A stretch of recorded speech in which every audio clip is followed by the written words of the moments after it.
When I say that there are some defects in the argument that Donald Trump was behind the Texas school book, I'm not meaning to refer to the belligerence of his friends in North Korea and Russia, who don't have jurisdiction over freedom of speech in the United States, whatever they may wish.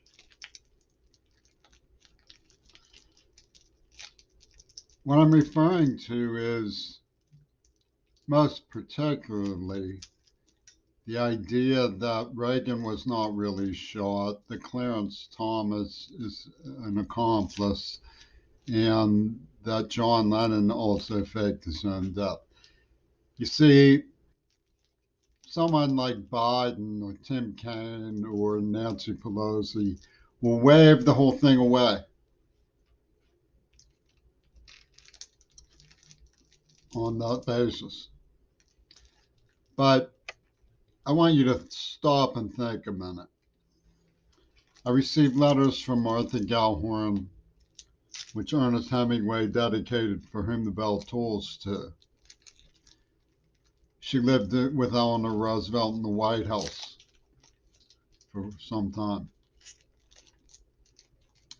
And from Courtney Kennedy.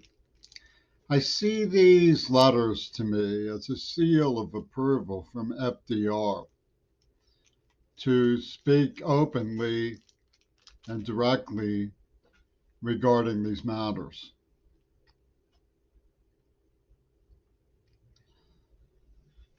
When you look at the script itself, it talks about a Japanese film star named Nabuko, who was the name of the star of the film Children of Hiroshima.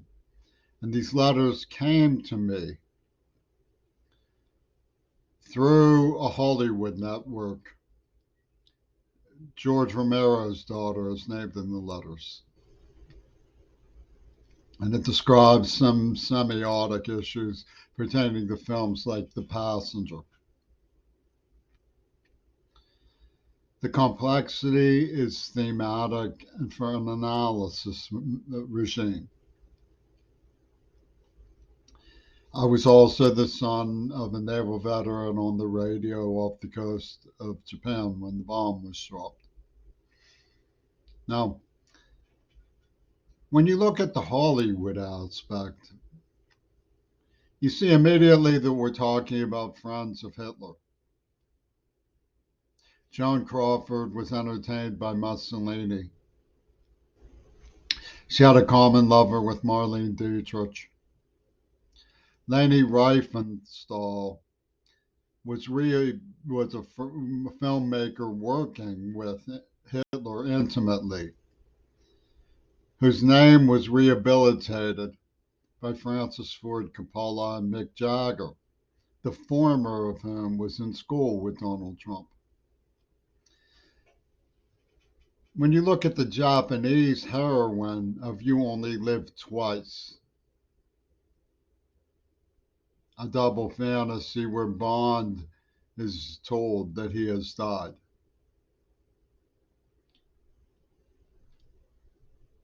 A trickery. You find a Japanese woman who's associated in the early 60s with images resembling John Lennon and predating but adopting the guerrilla mystique of Yoko Ono. The whole thing falls together and ties up and makes perfect sense when you understand that their attorneys had me in D.C. when Reagan waved me and claimed he was shot because it was fake. The brochure says there's no such thing as objective reality, only what the jury believes. And Lennon faked it. Then the whole thing makes sense. So you should bear with me, because as I say, I feel that I have a seal of approval from FDR to discuss these matters. It falls apart when you don't accept that possibility. Then instead what you have is the perpetrators aggrandizing themselves, getting away with it, punishing innocent people, calling it therapy, and subverting our public education system with the eschatology of Ouspensky from Kharkiv in the Ukraine. The Ouspensky Circle was active with King Crimson, for example, back in the late 70s, and intimately tied to the Flame Over Africa movement that at first claimed there was going to be another ice age, the exact opposite of the truth. Claimed, in my case, that virginity was evidence of rape, exact opposite of the truth. And of course, claims that Lenin died. But Errol Flynn, who worked with this project, lived in Laurel Canyon with Houdini. Lenin lived in the Dakota with Boris Karloff. I think what we're dealing with here, to be perfectly honest, is that the art of the thing that they did, the art itself, was so persuasive that they felt they could just use JFK and his knowledge and his good intentions as an armistice, as a period of truce while they prepared for this super story that they pulled, which is encrypted and all sorts of things. The Ouspensky Circle was perfectly obvious in the film Dune. A number of those strategies are. So rather than stop yourself from being able to see what they're doing, I think what you should accept is that the evidence shows that Lenin faked it so that he could turn over the gold mine of happy ever after to Europe's Anglo-Asian alliance, crystallized in the person of Yoko Ono, whose gang murdered Circe Kennedy as a form of demanding tribute to John Lennon.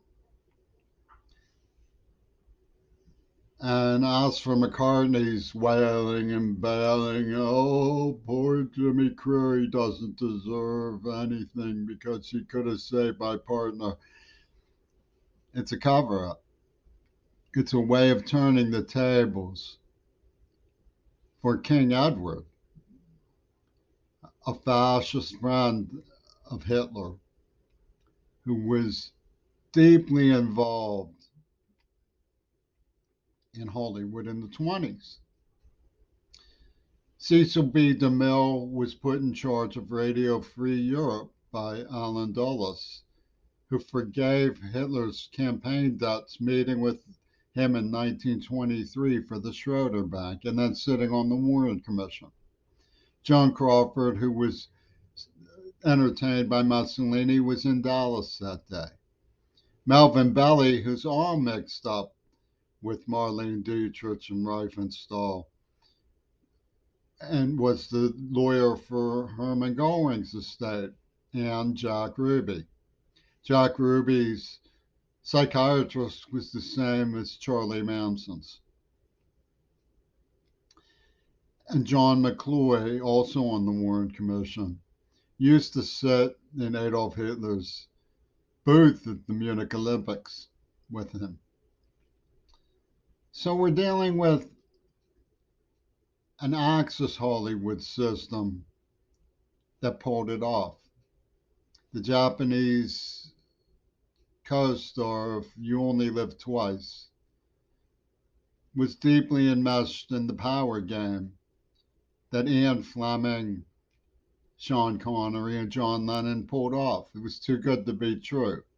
Fake news to the ultimate. from Francis Ford Coppola, who was in school with Donald Trump. They're pulling Godfather.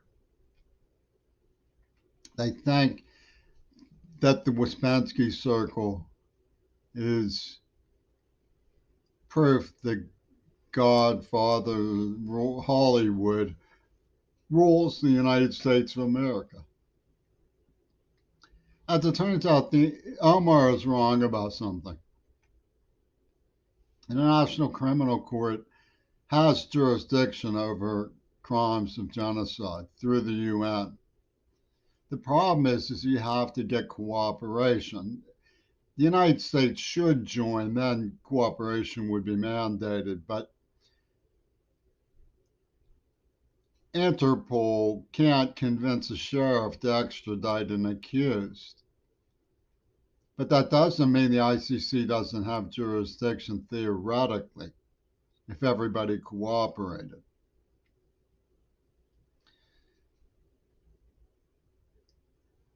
When Jim Garrison tried to extradite people from California in the assassination of Kennedy, Reagan refused. It's hard to get those kinds of things going. But it does seem to me that we violated the genocide treaty when we allowed this COVID-19 business to slip between the cracks before and after science, before and after COVID, the two impeachments of Donald Trump. I think what we're dealing with is a fossil fuel industry that doesn't like the idea of eco cities, doesn't like the idea of students in public schools being enriched with the knowledge and know-how to cultivate, to save our planet, to talk and learn from each other civilly and peacefully. They would prefer rank and file people to be subordinated to the fossil fuel magnates in the oligarchy, as they're called, with their big yachts. That's where the Ouspensky circle feeds from. It's creepiness, it's occultism, and it's very typically Axis, the cult of death. They're teaching eschatology to our children through the media mecha puppet show. There's nothing anybody can do about the fatal drama that was inflicted on us by AIDS and COVID. And that in turn mesmerizes us to an acceptance of death. It's very typical of the Ouspensky circle to pull something like this. So, in order to understand, I think, first and foremost, the most important thing to understand is that Lenin faked it. He was part of Ian Fleming's con job with Alan Dulles, and they used JFK as an armistice. We have to hope that people pull together wiser and see beyond the request that we approve of a depopulation measure into the sacred falsehood of the justification given by the fossil fuel lobby. We need to shut off the fossil fuel lobby and get down to business in turning the media mecha puppet show into an educational format for eco cities. The art of it indicates that corrupt minds are behind it. But ultimately, the truth is the truth. We have to work together and rehabilitate the world around us. We can't just live praying over and over again the foolish litanies of Hitler's grudge against peace. It's moronic. The better thing to do is to try to get the truth and help each other out. That's the better thing to do. It always has been, and it always will be. But the choice resides in each and every one of us, because no one is too small to make a difference.